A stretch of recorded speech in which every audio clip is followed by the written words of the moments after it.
দিনা কথা দিবি কিন্তু এই ইশালা এমা তোকে কি তো কেন কেন আরে এখানে বল না না তোদের নিয়ে আমি এটা খাবো না ঠান্ডা আমি তো মোমো খাবো অনেক এ তো আমিও তো মোমো আরে খাবো না এতগুলো আমি খাবো না এটা কি জলের মতো আরে তুই তার হাফ নে আমি আছে তো কি করে বলো কেমন হয়েছে দারুণ ভালো হয়েছে বল কেমন হয়েছে আমার রিচ রেসিপি আমি বলবো কেমন হচ্ছে তোরা বল কেমন হচ্ছে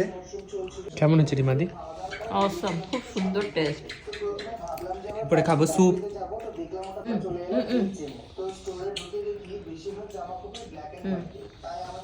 ভালো হয়েছে না দারুণ হয়েছে